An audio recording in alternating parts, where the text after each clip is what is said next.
নমস্কার বন্ধুরা, মালতী কিচেনে তোমাদের সবাইকে স্বাগত। আজ নিয়ে এসেছি লাউ শাক। তো লাউ শাক তো সকলেরই প্রিয় আর চটজলদি রান্না হবে। এমনকি যদি এক কথায় বলতে পারো বেগার দিয়ে লাউ শাকটা করছি। আমার হাতে খুব কম সময়, এই বাকি অন্য কাজ করতে করতে লাউ শাকটা বসিয়েছি। তো এই দিকে লাউ শাক তোমাদের দাদাভাই কাটছে। আমার জায়ের গাছে টালির উপরে হয়েছে লাউ, এখন খুব একটা দেখা যাচ্ছে না।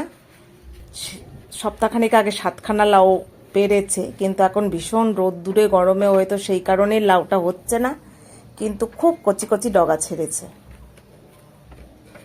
এই দেখো ঘরের পেছনটা।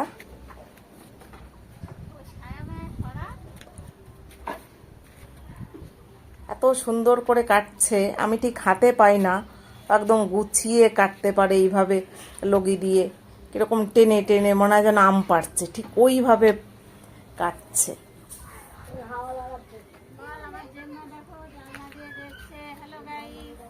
এই যে যা পেছন দিয়ে কথা বলছে,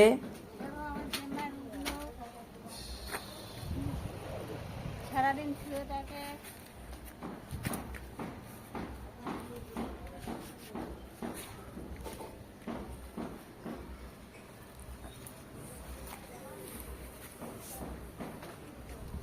কিরকম ভাবে ছুঁড়ে ছুঁড়ে দিচ্ছে রাস্তার ওপরে।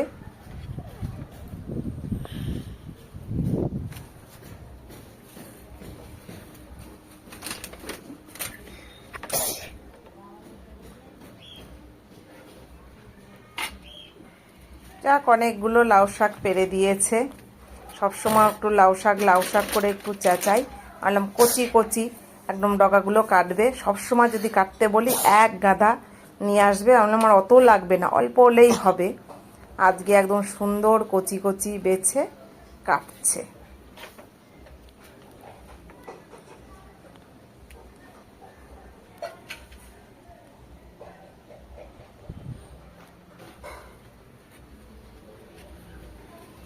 দেখেছো কত সুন্দর একদম কচি। ব্যাস এই কটা হলে হয়ে যাবে, একটু বেশি হয়ে গেল। তো সুন্দর পরিষ্কার করে আমি কেটে নিচ্ছি। এদিকে কিন্তু রাজ্যের কাজ, কাঁচা ভিজিয়েছি, অনেক কাচতে হবে, তার মধ্যে এই লাউ শাকটা যদিও বলেছিলাম আজকে না, কিন্তু কেটেছে রেখে দিলে আবার একটু অন্যরকম হয়ে যাবে, তাও কেটে নিচ্ছি। এইগুলো কাটতে তো 10-15 মিনিট সময় লেগে যায়। লাউ শাক কাটতে গেলে সুন্দর করে কেটে নিতে হয়। সাধারণত শাক জাতীয় জিনিস আমার শ্বশুরমশাই রেডি করে দেয়। তো এইদিকে দেখো আমি একটা ছোট ননস্টিকের কড়াই বসিয়ে দিয়েছি। এই যে বললাম বেগার দিয়ে লাউ শাক বানাবো আজ। লাউ শাকটা ধুয়ে পরিষ্কার করে কড়াইতে বসিয়ে দিয়েছি।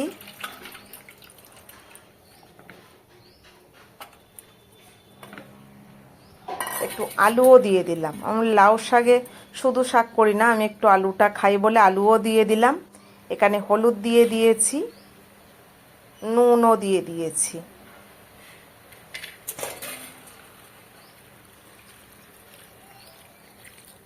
এবার জল দিয়ে দিলাম। একবারে খুব সহজ পদ্ধতিতে লাউ শাকটা বসিয়ে দিয়ে কাঁচাই দিকে ভিজিয়ে রেখে এসেছি, আর এসে একটু উল্টে দিয়ে গেলাম।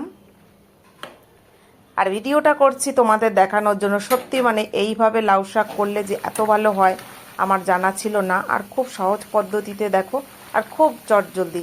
যারা একদম রান্না নাও করতে পারে তাদের পক্ষে এটা খুবই মানে ভালো। তো দেখো মোটামুটি সেদ্ধ হয়ে গেছে, নুন হলুদ সব কিছু দিয়ে দিয়েছি। এখন নতুন করে আবার আর একটা কড়াইতে সর্ষের তেল দিয়ে দিয়েছি।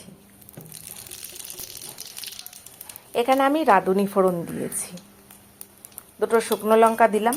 ফোড়নটা অবশ্য পছন্দ অনুযায়ী, কেউ এখানে 5 ফোড়ন দিতে পারে, কেউ কালো জিরা, কেউ জিরা, কিন্তু আমার শাকের মধ্যে রাঁধুনি ফোড়নটা ভালো লাগে।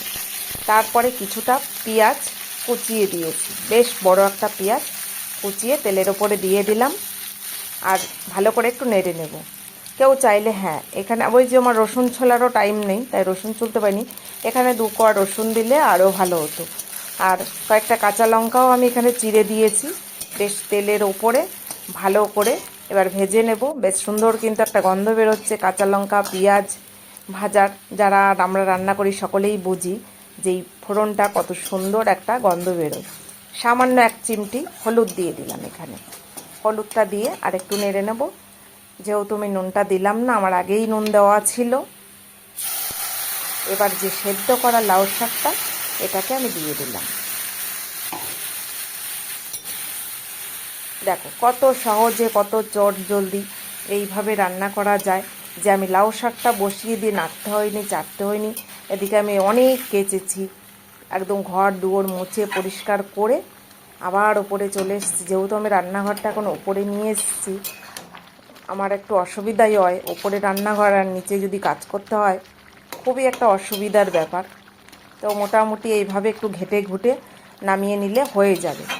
আর আলুটা একটু তো ঘাটতেই হবে, তাহলে নালে মেশ খাবে না।